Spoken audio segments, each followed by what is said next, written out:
A man no one was watching. The year was 1942. The world was on fire. But in the vast frozen expanse of the Eastern Front, the fire was being choked by mud. To the high command in Moscow, the war was a series of sweeping red and blue arrows on a map, a titanic struggle of ideologies and industrial output. To the generals, soldiers were numbers, and equipment was a statistical probability of failure. But down in the freezing slush of a field repair battalion, a REMVAT, the war looked very different. It looked like rusted gears, sheared firing pins, and the smell of low-grade grease freezing into a solid, useless wax. Among the shadows of these makeshift workshops moved a man the history books nearly forgot. He didn't wear the high-collared tunic of a general.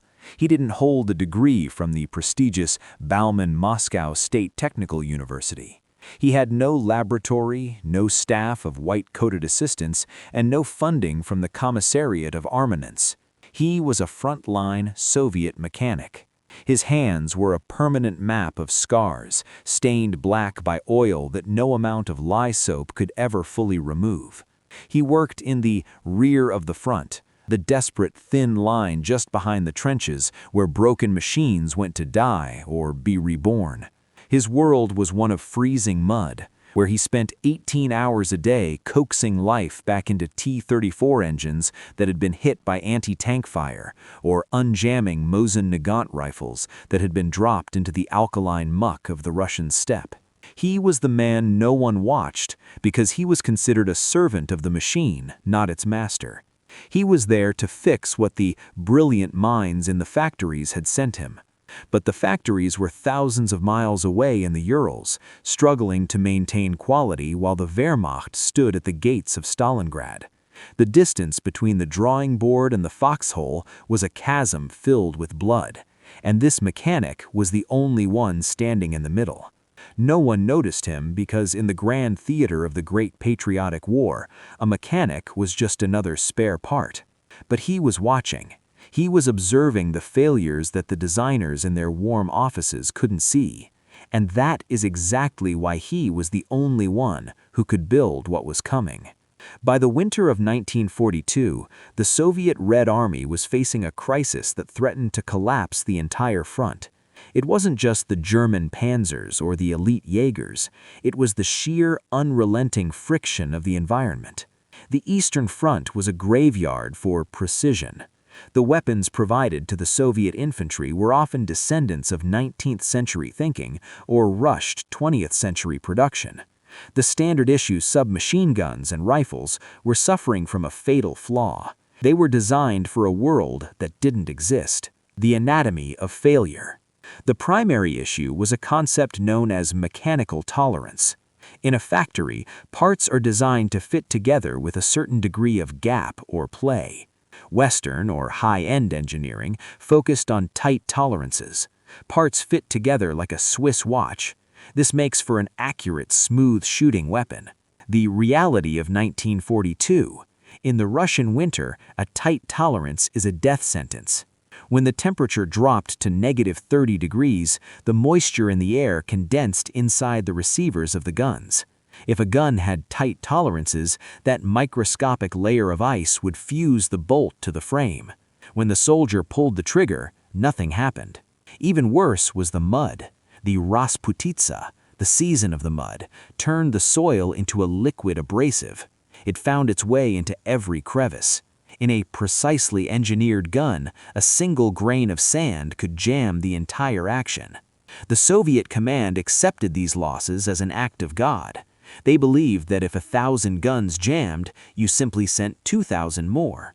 They viewed the mechanical failure rate as a constant, much like the weather.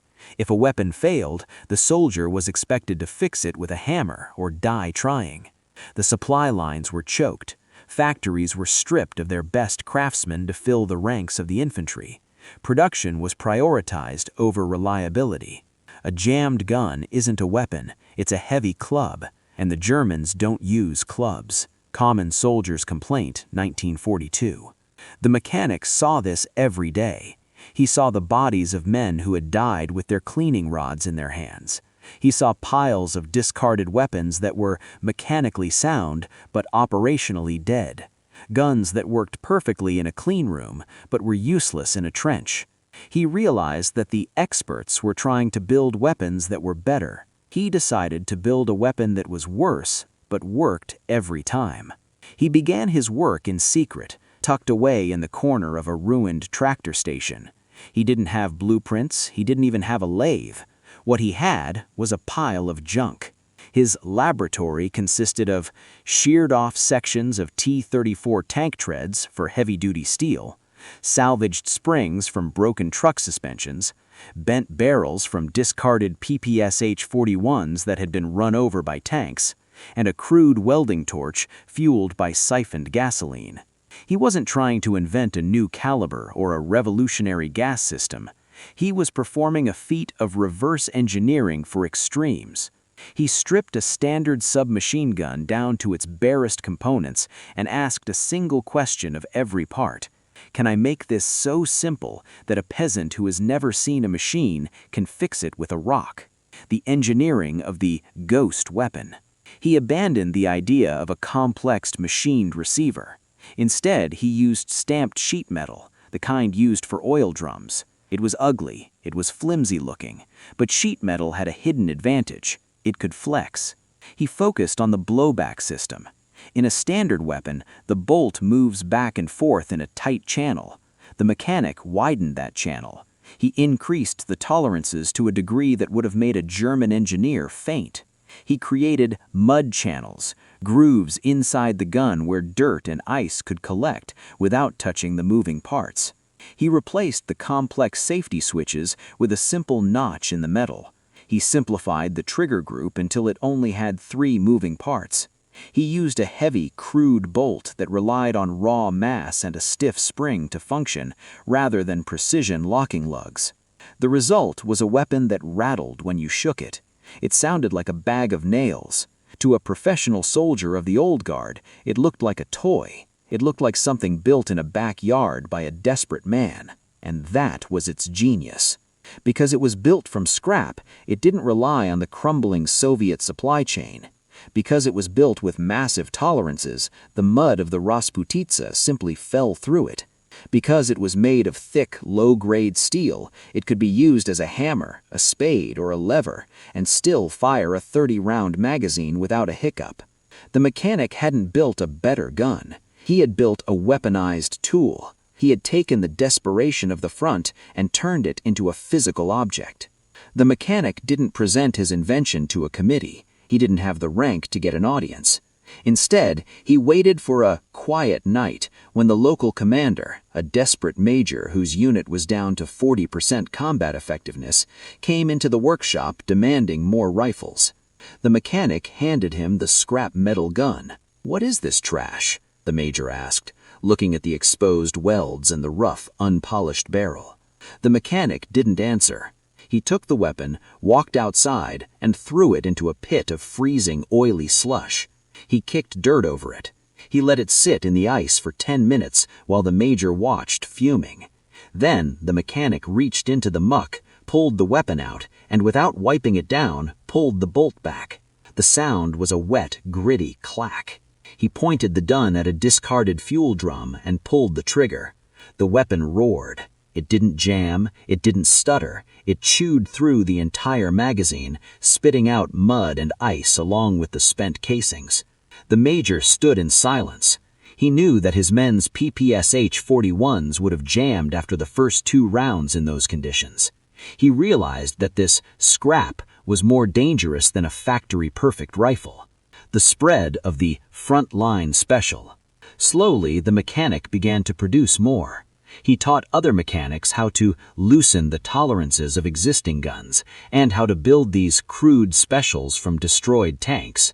These weapons began to appear in the hands of scouting parties, the men who had to crawl through kilometers of mud to reach German lines. The soldiers loved them. They gave them names like the Iron Broom or the Trench Spatula. They realized they could sleep with these guns in the dirt and they would still work in the morning. The weapon that couldn't break began to change the tactical reality of the sector. When a German unit attacked, They relied on their superior fire discipline and precision equipment. But in the chaos of a close-quarters trench fight, precision was a liability. The Soviet soldiers, armed with the mechanics' crude but unstoppable weapons, could maintain a rate of fire that the Germans simply couldn't match in the cold.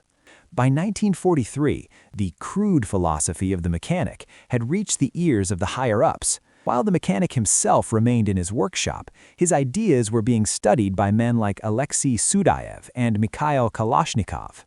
They looked at the scrap weapons and realized the mechanic had discovered a fundamental truth of 20th century warfare.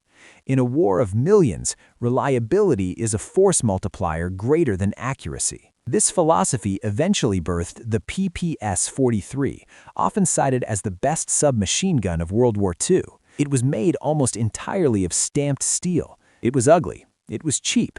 It could be built in a workshop in besieged Leningrad by workers who were starving to death. It was the direct descendant of the mechanic's scrap metal invention. The mechanic's reward. What happened to the man no one was watching? In the Soviet Union, heroes were often manufactured for propaganda, but the real ones, the ones who actually moved the needle, often stayed in the shadows. The mechanic didn't receive the Hero of the Soviet Union medal on a stage in Moscow.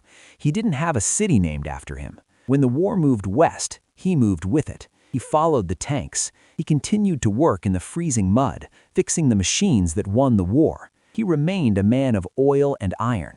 But every time a Soviet soldier pulled a trigger in a rainstorm, every time a tank engine roared to life in a blizzard, and every time a crude Soviet weapon outperformed a superior German one, the mechanic's hand was there. He changed the front not by inventing a new way to kill, but by understanding exactly how the world tried to stop a man from fighting, and building something that simply refused to stop.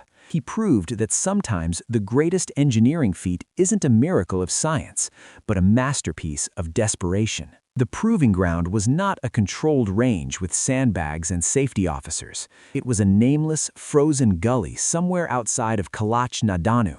The air was a crystalline -25 degrees, the kind of cold that turns the moisture in your breath into ice crystals before they hit the ground.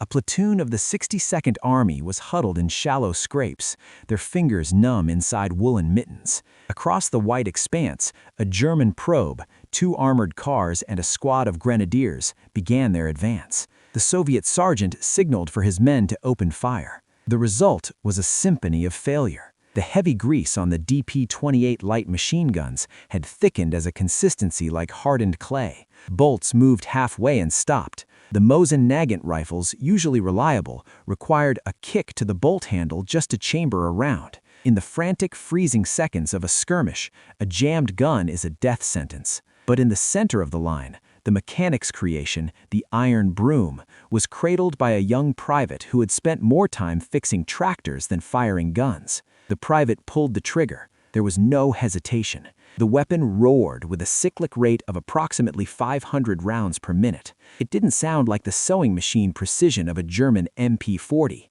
It sounded like a frantic, rhythmic hammering on a sheet of iron. The skirmish lasted less than 10 minutes. The heavy grease on the DP-28 light machine guns had thickened as a consistency like hardened clay. Bolts moved halfway and stopped. The Mosin-Nagant rifles, usually reliable, required a kick to the bolt handle just to chamber a round. In the frantic, freezing seconds of a skirmish, a jammed gun is a death sentence. But in the center of the line, the mechanic's creation, the iron broom, was cradled by a young private who had spent more time fixing tractors than firing guns. The private pulled the trigger. There was no hesitation. The weapon roared with a cyclic rate of approximately 500 rounds per minute. It didn't sound like the sewing machine precision of a German MP-40. It sounded like a frantic, rhythmic hammering on a sheet of iron. The skirmish lasted less than 10 minutes. The heavy grease on the DP-28 light machine guns had thickened as a consistency like hardened clay. Bolts moved halfway and stopped. The Mosin-Nagant rifles, usually reliable, required a kick to the bolt handle just to chamber a round. In the frantic, freezing seconds of a skirmish, a jammed gun is a death sentence. But in the center of the line, the mechanic's creation, the iron broom, was cradled by a young private who had spent more time fixing tractors than firing guns. The private pulled the trigger. There was no hesitation. The weapon roared with a cyclic rate of approximately 500 rounds per minute. It didn't sound like the sewing machine precision of a German MP40. It sounded like a frantic, rhythmic hammering on a sheet of iron. The skirmish lasted less than 10 minutes. The heavy grease on the DP-28 light machine guns had thickened as a consistency like hardened clay. Bolts moved halfway and stopped. The Mosin-Nagant rifles, usually reliable, required a kick to the bolt handle just to chamber a round. In the frantic, freezing seconds of a skirmish, a jammed gun is a death sentence. But in the center of the line, the mechanic's creation, the iron broom, was cradled by a young private who had spent more time fixing tractors than firing guns. The private pulled the trigger. There was no hesitation. The weapon roared with a cyclic rate of approximately 500 rounds per minute. It didn't sound like the sewing machine precision of a German MP40. It sounded like a frantic, rhythmic hammering on a sheet of iron. The skirmish lasted less than 10 minutes. The heavy grease on the DP-28 light machine guns had thickened as a consistency like hardened clay. Bolts moved halfway and stopped. The Mosin-Nagant rifles, usually reliable, required a kick to the bolt handle just to chamber a round. In the frantic, freezing seconds of a skirmish, a jammed gun is a death sentence. But in the center of the line, the mechanic's creation, the iron broom, was cradled by a young private who had spent more time fixing tractors than firing guns. The private pulled the trigger. There was no hesitation. The weapon roared with a cyclic rate of approximately 500 rounds per minute. It didn't sound like the sewing machine precision of a German MP40. It sounded like a frantic, rhythmic hammering on a sheet of iron. The skirmish lasted less than 10 minutes. The heavy grease on the DP-28 light machine guns had thickened as a consistency like hardened clay. Bolts moved halfway and stopped. The Mosin-Nagant rifles, usually reliable, required a kick to the bolt handle just to chamber a round. In the frantic, freezing seconds of a skirmish, a jammed gun is a death sentence. But in the center of the line, the mechanic's creation, the iron broom, was cradled by a young private who had spent more time fixing tractors than firing guns. The private pulled the trigger. There was no hesitation. The weapon roared with a cyclic rate of approximately 500 rounds per minute. It didn't sound like the sewing machine precision of a German MP40. It sounded like a frantic, rhythmic hammering on a sheet of iron. The skirmish lasted less than 10 minutes. The heavy grease on the DP-28 light machine guns had thickened as a consistency like hardened clay. Bolts moved halfway and stopped. The Mosin-Nagant rifles, usually reliable, required a kick to the bolt handle just to chamber a round. In the frantic, freezing seconds of a skirmish, a jammed gun is a death sentence. But in the center of the line, the mechanic's creation, the iron broom, was cradled by a young private who had spent more time fixing tractors than firing guns. The private pulled the trigger. There was no hesitation. The weapon roared with a cyclic rate of approximately 500 rounds per minute. It didn't sound like the sewing machine precision of a German MP40.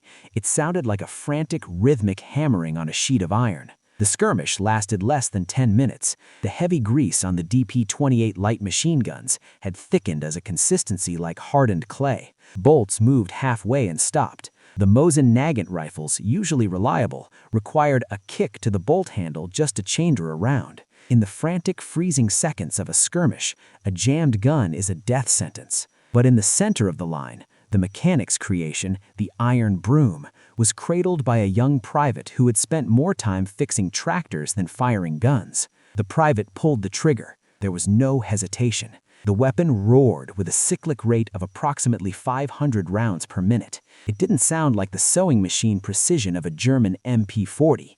It sounded like a frantic, rhythmic hammering on a sheet of iron. The skirmish lasted less than 10 minutes. The heavy grease on the DP-28 light machine guns had thickened as a consistency like hardened clay. Bolts moved halfway and stopped. The Mosin-Nagant rifles, usually reliable, required a kick to the bolt handle just to chamber a round. In the frantic, freezing seconds of a skirmish, a jammed gun is a death sentence. But in the center of the line, the mechanic's creation, the iron broom, was cradled by a young private who had spent more time fixing tractors than firing guns. The private pulled the trigger. There was no hesitation. The weapon roared with a cyclic rate of approximately 500 rounds per minute. It didn't sound like the sewing machine precision of a German MP40.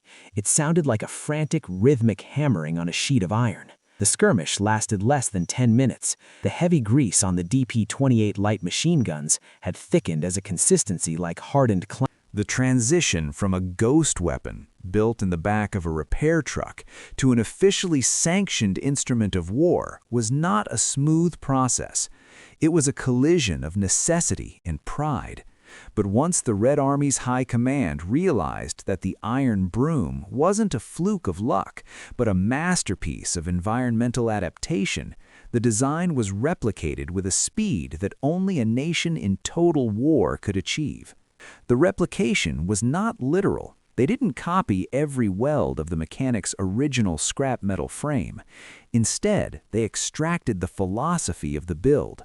They took the oversized clearances, the simplified blowback action, and the self-cleaning mud channels, and they moved them into the factories of the Urals and the besieged workshops of Leningrad.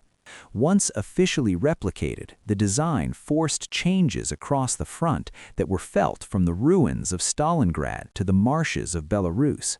It changed the very rhythm of the Soviet advance. The advance in impossible conditions. Before the mechanics' intervention, Soviet offensives were often dictated by the weather. In the deep mud of the Rasputitsa, the Pring and autumn quagmire seasons, or the sub-zero temperatures of January, infantry units were essentially neutered. They couldn't rely on their automatic fire. They were forced into slow, deliberate bolt-action exchanges that favored the well-entrenched German defenders. With the new high-tolerance weapons, infantry units began to advance in conditions once considered impossible. They would attack in the middle of snowstorms when the German MG-34 and MG-42 machine guns were seizing up due to frozen lubricants. They would crawl through hip-deep mud that would have rendered a precision rifle useless within minutes. The Soviet soldier no longer feared the environment. He used it as cover, knowing his weapon would clear the grit and fire even when submerged in icy slush. The strength of the defensive lines. Defensive lines held longer because the infantry was no longer paralyzed by mechanical anxiety. In the heat of battle, a soldier's focus is split between the enemy and the integrity of his tool. When weapons jam, panic spreads through a trench faster than a flamethrower. But with the mechanics design, the soldiers knew they could keep up a wall of lead regardless of the filth raining down on them. They could fire from the hip, drop the weapon into the dirt to fix a grenade, pick it back up, and continue the cycle. This reliability allowed smaller Soviet detachments to hold back much larger German probes, shifting the tactical calculus of the defense. Supply failures mattered less. In the chaos of 1943, the Soviet supply chain was a nightmare of bureaucratic bottlenecks and destroyed rail lines. Specialized lubricants and high-grade cleaning kits rarely made it to the spearhead. With the mechanics weapon, supply failures mattered less. These guns didn't need specialized oil. They could run on a mixture of kerosene and used motor oil, or even dry if necessary. They didn't need precision machine spare parts. If a trigger spring snapped, a clever squad leader could fashion a replacement from a piece of scavenged wire. The weapon had been birthed in a scrap heap, and it thrived in one. It didn't win the war alone. It didn't have the devastating range of the Katyusha rockets or the armor of the IS-2 tank, but it shifted momentum where it mattered most, in the hands of the individual rifleman, in the dark, wet, and freezing moments where the war was actually won or lost. If you look at the official Soviet history of the Great Patriotic War, you will find grand tales of the heroic proletariat and the brilliant designers who worked in the state-sanctioned bureaus. You will see names like Shpagin, Degtyarev, and Simonov. You will not find the name of the mechanic. The mechanic's name appeared briefly in internal documents, mostly in the reports of the Inspector General who had originally feared his unauthorized production. There were notes about a master technician of the 62nd Army who had pioneered a simplified receiver assembly. There were suggestions for a state award. Then, those notes vanished. The reason was simple. The Soviet system was a machine designed to crush individualism. A lone mechanic building a better weapon than the state's designers was an ideological embarrassment. It suggested that the planned economy was failing and that the common soldier knew more than the Central Committee. The absorption of the design. The design was absorbed into official doctrine, but it was sanitized. The iron broom was given a new sterile name. The crude welds were smoothed out by factory engineers who hadn't spent a single day in a muddy gully. Credit went upward as always. High-ranking party officials took credit for innovating the manufacturing process. General designers took credit for simplifying the infantry armament. The mechanic's active genius was reduced to a bullet point in a 5-year plan. The myth of natural evolution. Public history would later describe the weapon and the subsequent development of guns like the PPS-43 and eventually the AK-47 as a natural evolution of Soviet military thought. It wasn't a natural evolution, it was a forced mutation. It was an act of quiet defiance by a mechanic in a frozen workshop who refused to accept that failure was normal. He looked at a jammed gun and a dead comrade, and he refused to believe that this is just how it is. He took the scrap, the mud, and the ice, the very things that were killing the Soviet army, and he integrated them into the weapon itself. He turned the environment into an ally. The entire front paid attention, even if the historians didn't. The soldiers who survived because their broom fired when the Germans' MG-40 and MG-42 jammed didn't need to know the mechanic's name. They knew his hand was in the weapon. They knew someone, somewhere, had actually seen the war for what it was. The real lesson is that the most revolutionary innovations are often the ones that look the crudest. They are the ones that prioritize function over form and reliability over precision. In a world of complex systems and delicate machines, the most powerful thing you can be is impossible to break. The mechanic disappeared back into the anonymous mass of the Red Army as it pushed towards Berlin. He likely died in obscurity or returned to a village in the countryside to fix tractors once again. But every time we see a rugged, reliable piece of engineering that thrives in the worst conditions on Earth, we are looking at the legacy of the man who built a weapon out of scrap and changed the world.